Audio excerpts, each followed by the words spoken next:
السلام عليكم ورحمة الله وبركاته. احنا في الفيديو ده هنتكلم عن تفريد حديد السوليد سلاب وتفريد حديد الفلات سلاب، والفيديو الجاي ان شاء الله هنشرحوهم على اللابتوب عن طريق برنامج الكاد واداة الاوتو ريبورت. نخش في الموضوع على طول.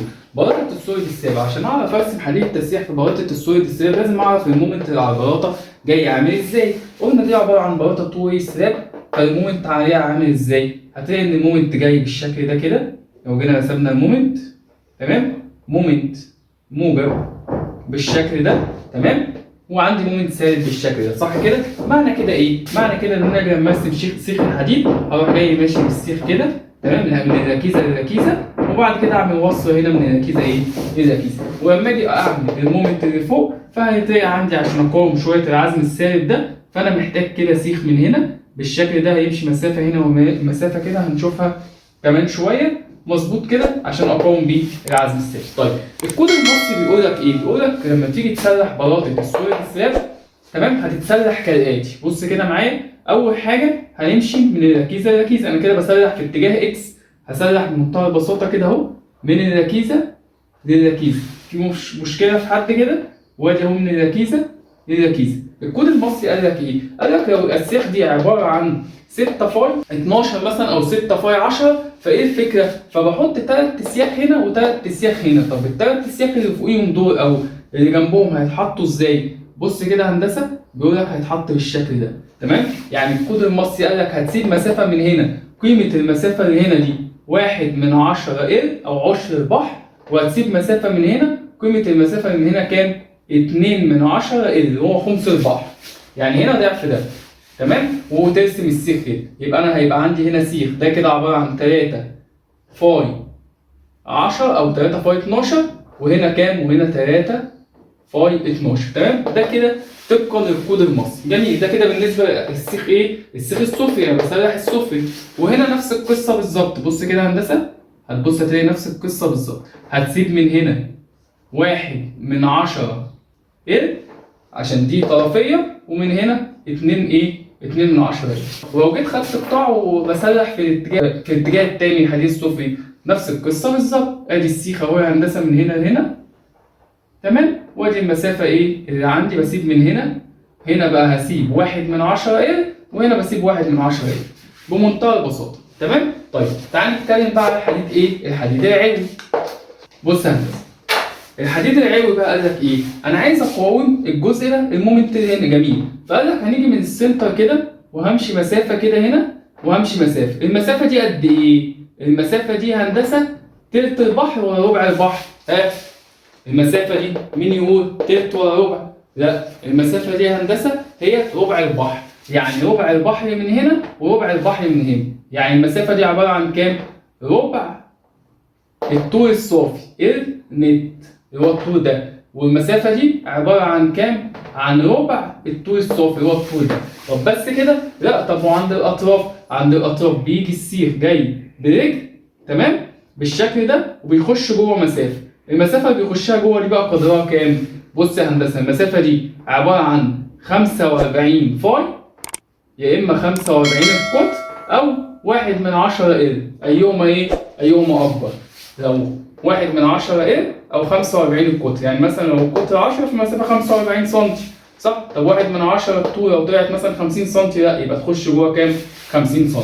وبنفس القصه هنا بالظبط اهي، تيجي برجل، تمام، وتخش جوه ايه؟ وتخش جوه مسافه. طب محدش سالني الرجل دي قد ايه يا هندسه؟ والله الرجل دي حسب سمك البلاطه. يعني مثلا لو انا عندي البلاطه سمك البلاطه كانت 20 سم، فهسيب كفر من هنا وهسيب كفر من هنا، هسيب 2.5 و2.5، هتبقى الرجل في حدود كام؟ في حدود حوالي 15 سم او 16 سم في الحدود دي، تمام؟ يبقى انا كده رسمت الحديد العلوي وهو بيقاوم هنا.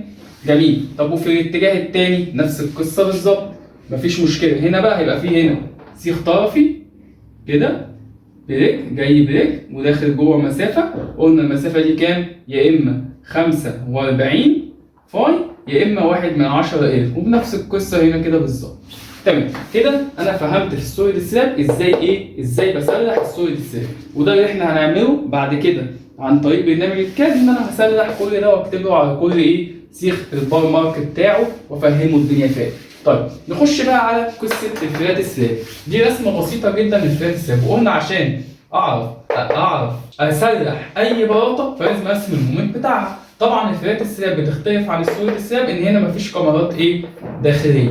تمام؟ في هنا كاميرا في الداير، وعلى طول الاحمال البلاطه بتتنقل للاعمده مباشره. طيب تعالى نرسم المومنت بمنتهى البساطه. هو المومنت عامل ازاي؟ هتلاقي هنا في مومنت سالب. طبعا العمليه خلاص بسيطه حفظناها. تمام؟ وفاهمينها وعارفين ده كده ليه كده. تمام؟ وادي عندي المومنت الموجب. خليك معايا يا باشا، خليك معايا. تمام؟ بالشكل ده حلو قوي. معنى كده ان انا في عندي هنا مومنت موجب عايز اقاومه. تمام؟ وعندي هنا مومنت سالب. خد بالك بقى في الفلات السلاب في كذا حاجه، في حديد سفلي وفي حديد علوي وفي حديد اضافي. طيب الحديد السفلي ده لو هرسم سيخ الحديد هيجي منين لفين؟ والله من هنا كده هبتدي بالسيخ. تمام؟ وهيقف هنا. ليه؟ لان المنطقه دي هي فيها اقل اقوال موجبه، صح كده؟ فهوقف السيخ هنا. هل ينفع اوقفه هنا في نص البحر؟ ما ينفعش. انا كده وقفته فين؟ عند اقصى اجهاد. تمام؟ واجي بعد كده هنا سيخ كده كده بمنتهى البساطه. تمام؟ يبقى انا كده عملت الاسياخ الاسياخ السفليه. طب نشوف الاسياخ العلويه هتبقى فين؟ هقاوم بيها العزم السالب اللي هنا اهو كده يا هندسه. سيخ كده مظبوط، وادي سيخ اهو، وادي وادي سيخ اهو. دي الاسياخ الاسياخ العلويه. طب ايه بقى موضوع هندسه الاسياخ الاضافيه؟ بص يا هندسه، انت دلوقتي عايز تقاوم العزم ده. العزم ده جديد فانت عايز تقاومه، فساعتها بحط سيخ سيخ اضافي هنا. ده كده اسمه اضافي اضافي سفلي. تمام؟ يبقى ده كده اسمه اضافي سفلي. وهنا عايز اقاوم برضه الجزء ده، فاروح جاي مزود اسياخ هنا. تمام؟ عشان المومنت ده كبير، بسمي ده اضافي اضافي علوي. احنا مش عايزين نحفظوها بس. وصلات الحديد في السفلي بتكون عند الركايز اهو. لما اجي بقطع عند الركيزه. وفي العلوي هل ينفع اقطع هنا؟ لا، في العلوي بقطع فين؟ في منتصف البحر. يعني بوصل في منتصف البحر. بعمل وصله فين؟ لما عاوز اعمل وصله بعمل وصله في منتصف البحر. طب الاضافي السفلي فين؟ الاضافي السفلي هنا عند منتصف البحر. طب والاضافي العلوي فين؟ عند الركايز. تمام؟ احنا كده فهمناها ما حفظناهوش. طب تعالى بقى نرسم واحده واحده كده نفهم الدنيا فيها ايه. بص يا هندسه، لو انا برسم الحديد السفلي على الرسمه دي هروح جاي من السيخ هنا ورامي السيخ. طيب السيخ هيقف فين يا هندسه؟ انا عارف ان السيخ هنا في السفلي عشان يقف لازم يقف عند الركيزه. مش هينفع يقف فين؟ في نص البحر. هو مش هينفع يقف في نص البحر، لان احنا قبل كده قلنا ان الكود المصري بيقول لو انت دلوقتي عندك وصله وقفت في منطقه الشد فانت ممكن تزود الوصله تضربها في 1 و3. تمام؟ بس خلينا دلوقتي بنقوله ان احنا اهم حاجه وانا بفرض ان انا اخد بالي ان انا اخلي الوصله فين؟ عند العمود. طيب اقل ما يعني اقرب ما يمكن للعمود. طبعا عملت الوصله هنا كده. بعد كده اروح جاي واخد وصله بالشكل ده كده. تمام؟ وصله بالشكل ده كده. طيب ده كده الحديد الحديد السفلي. طيب تعالى نرسم الحديد السفلي في الاتجاه ده. في مشكله؟ ده هيبقى سهل جدا. وبص كده. تمام؟ ودي وصله هنا بالشكل ده. يبقى اهم حاجه الوصله فين؟ عند العمود اقرب ما يمكن. طيب تعالى نرسم الحديد العلوي. بص يا هندسه، الحديد العلوي بقى هنرسمه ازاي؟ هاجي من هنا برجل كده واخش هنا مسافه. طيب ينفع اقطع حديد هنا عند العمود؟ لا، انا لو قطعت حديد هنا عند العمود انا كده وصلت عند عند اقصى مومنت سالب في العلوي، فلا. يبقى انا لازم عشان اقطع الحديد بقطعه فين؟ هنا في نص البحر كده. اعمل وصل.